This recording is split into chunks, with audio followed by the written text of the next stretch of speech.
اگلے دن شسما کے پاس بیٹھی ہوتی تو کہتی کہ حیرت کی بات ہے، میں اتنی چھپ کے گئی تھی عذرا سے، اسے پتہ کیسے چل گیا؟ آخر دماغ چلاتی کیسے ہے یہ بولی آپ اسے چھوڑا، یہ بتائیں لڑکی کیسی لگی؟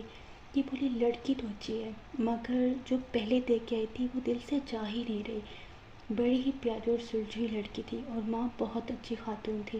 یہ بولی تمہیں پھر بات بڑھائی نہ بلائی نہیں کھانے پہ؟ اتنے میں واصف گھر آتا تو اسے کہنے لگی کہ بیٹا تمہارے لیے لڑکیاں پسند کی ہیں، اب تم دونوں میں سے ڈیسائیڈ کرنا کہ کون سی تمہیں پسند آئی۔ یہ بولا امی میں کوئی کہہ بھی دوں تو کرنی تو آپ نے اپنی مرضی ہے، آپ عورتوں کے کام ہے آپ ہی کرنا، جو فائنل کرنا آپ خود ہی فائنل کر لیں۔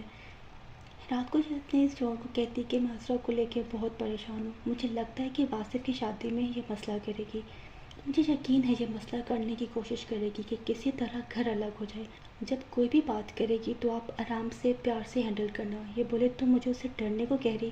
یہ بولی نہیں، میں صرف یہ چاہ رہی ہوں کہ شادی آرام سے گزر جائے۔ صبح یہ سٹنگ میں ہوتی کہ عذرا پاس سے گزرتی تو اسے کہتی کہ عذرا واصف کے لیے جس لڑکی کا رشتہ دیکھنے گئے تھے ان کو گھر پہ بلایا ہے۔ یہ بولی کہ مجھ سے پوچھے بنا، بڑی بہو سے مشورہ کیے بغیر؟ پھر اسما کو ساتھ شامل کرنے لگی کہ دیکھ رہی ہو؟ اسما بولی امی کو پسند ہے تو ٹھیک ہے نا؟ یہ بولی ارے ایسے کیسے ٹھیک ہے، ابھی تو 4 سے 5 لڑکیاں دیکھی تھی، کم از کم 15-20 دیکھیں تو پھر فائنل کرے بندہ۔ یہ بولی کہ عذرا صدیقی صاحب نے سختی سے منع کیا ہے کہ گھر گھر جا کے لڑکیاں دیکھنے کا سلسلہ ختم کرو، تو مجھے بھی تک جو لڑکی سمجھ آئی سوچا اسی کو دیکھ لیتے۔ اب تم سے یہ درخواست ہے کہ تم اپنا لہجہ ذرا دھیرے رکھنا۔ یہ بولی پھر ایک کام کرتے ہیں نا، میں کمرے سے باہر ہی نہیں نکلتی، آپ بھی انہیں کھلا پلا کے الوداع بھی کر دیجیے گا، اب کمرے سے میں تبھی نکلوں گی جب وہ چلے گئے، اور اٹھ کر اندر چلی جاتی۔ اس کے جاتے ساتھ شہناز آتی کہ اسے پوچھتی کہ شہناز جب میں تمہارے ساتھ چھپ کر گئی تھی رشتہ دیکھنے تو عذرا کو بتانے کی کیا ضرورت تھی؟ یہ بولی میں کیوں بتاؤں گی؟ یہ کہنے لگی تو اسے پتہ کیسے چلا؟ یہ کہنے لگی یہ تو آپ اسی سے پوچھیں، اور یہ کہہ کے کن اکھیوں سے اسما کو دیکھنے لگتی۔ پھر دکھاتے کافی دیر گزر جاتی کہ کچن میں لڑکی والوں کے لیے کھانا بنا رہی ہوتی کہ اوپر سے سمن آتی کہ مجھے بتائیں کوئی کام ہے تو میں بھی کرتی۔ یہ بولی کہ ہاں یہ ہرا دھنیا اور ٹماٹر پڑا ہے یہ کاٹ دو، کہ وہ بیٹھ کے کرنے لگتی۔ پھر بولی اسما بھابی کدھر ہے؟ یہ بتانے لگی کہ اسے میں نے صفائی کرنے کا کہا ہے وہ کر رہی۔ پھر بولی اور عذرا بھابی کدھر ہے؟ یہ بولی کمرے میں ہے، اسے میں نے ہی نہیں کہا کام کرنے کا ورنہ رولے ہی پڑ جانے تھے۔ یہ بولی اس دن بڑا کہہ رہی تھی کہ لون کا سوٹ آئے ہیں یہ وہ، مجھے لگا کوئی ایک مجھے بھی دے دیں گی۔ یہ بولی یہ کب ہوا؟ یہ کہنے لگی جب آپ امی کے ساتھ رشتہ دیکھنے گئی تھی نا تب۔ یہ بولی اچھا تو یہ تم تھی؟ یہ بولی کیا؟ یہ کہنے لگی کچھ نہیں، تم ولید کے پاس جاؤ، اسے کہو کہ مجھے 2 کلو دہی لا کے فوراً دے، کہ یہ جی کہتے ہی مسکراتے وہاں کو چلی جاتی۔ باہر جاتی تو وہ اپنا بائک واش کر رہا ہوتا تو کہتی کہ بڑی جان لگا کر واش کرے۔ یہ بولا جو چیز میری ہو میں اسے بہت پیار اور محبت سے رکھتا ہوں۔ یہ بولی پھر تو تمہاری ہونے والی بیوی بہت خوش رہے گی نا، خوب خدمت کرنا اس کی۔ یہ بولا ہاں تو میں اپنی بیگم کو رانی بنا کے رکھوں گا، اور کتنا ساری لڑکیاں جیلس ہوں گی کہ کاش ہمارا بھی ایسا شوہر ہوتا۔ یہ بولی یہ تو وقت ہی بتائے گا، پہلے ہی امی کے لیے دہی لے کر آؤ۔ اس کو پیغام دے کے واپس کچن میں آ جاتی کہ وہاں اسما اپنی ساس کے ساتھ موجود ہوتی، اسے دیکھ کے کہتی کہ ارے سمن تم کیسے؟ ساس بتاتی کہ اسے شہناز نے بھیجا ہماری مدد کرنے کو۔ اسما بولی ارے واہ پڑوسی ہوں تو ایسے ہو۔ تو دکھاتے واصف کو رامین کی کال آتی کہ باہر چلتے ہیں ہمارا مووی کا پلان ہے۔ یہ بتاتا کہ گھر میں مہمان آ رہے ہیں میں نہیں آ سکتا۔ یہ بولی تم نہ آئے تو میں گھر لینے آ جاؤں گی، یہ نہ سمجھنا کہ گھر نہیں پتہ تو آ نہیں سکتی، سیکنڈز میں پتہ لگا لوں گی۔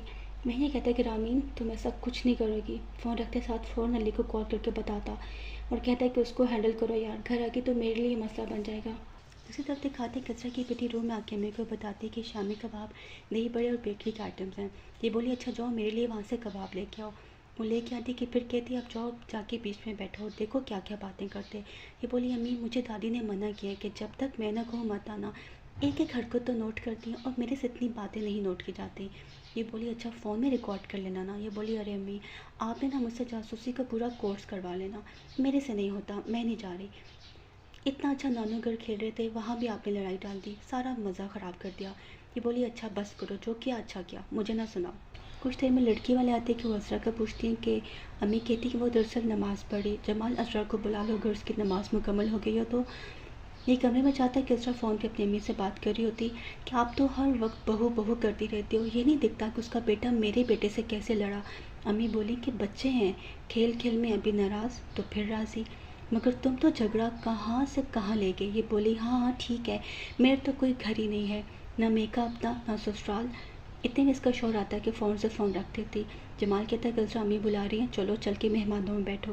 یہ بولی لو جی آگے اماں کے فرمانبردار فرزند، ارے چاہتی ہے میری جوتی اور رخ دوسری طرف کو کر لیتی۔ یہ بولا امی بالکل ٹھیک کہتی ہیں، جب گھر میں کوئی بھی خوشی کا موقع ہو تم نے فتنہ فساد ضرور ڈالنا ہوتا ہے۔ یہ بولی ارے فتنہ تو تمہاری ماں ہے سب سے بڑی، چلاکی دیکھیے اس کی، کیسے مجھے دودھ میں سے مکھی کی طرح نکال کے پھینک دیا۔ ویسے ہر کام کے لیے بڑی بہو، اور جب گھر کے فیصلے کرنے کے لیے مشورے کا ٹائم آیا تو اکیلے ہی سارے فیصلے کر لیے، پوچھا تک نہیں مجھے۔ یہ بولا بات سنو، اگر امی کو لڑکی پسند آ گئی تو آ گئی، تم روتی رہو، فتنے کرو، فساد کرو، کوئی فرق نہیں پڑے گا۔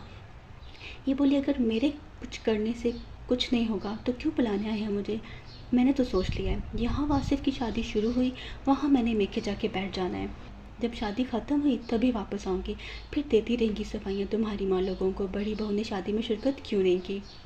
یہ بولا ہاں دیکھ لی کتنی عزت ہے تمہاری میکے میں، کوئی نہیں پوچھتا تمہیں وہاں پہ، ایک رات پہلے فون کر کے کہہ رہے ہیں کہ کل بھتیجے کا عقیقہ ہے آ جائے گا۔ ارے اتنے شارٹ نوٹس پہ تو موت اور میت کے لیے فون آتے ہیں۔ یہ بولی بات نہ پلٹو، میرے میکے والے جیسے بھی ہیں کم از کم دکھ بیماری میں مجھے پوچھ لیتے ہیں، تمہاری ماں کی طرح نہیں۔ یہ بولا چلو تو پھر جاؤ اپنے میکے، چلو نکلو سامان پیک کرو اور نکلو یہاں سے، 3 لفظ چاہیے نا لکھ کے بھیج دوں گا۔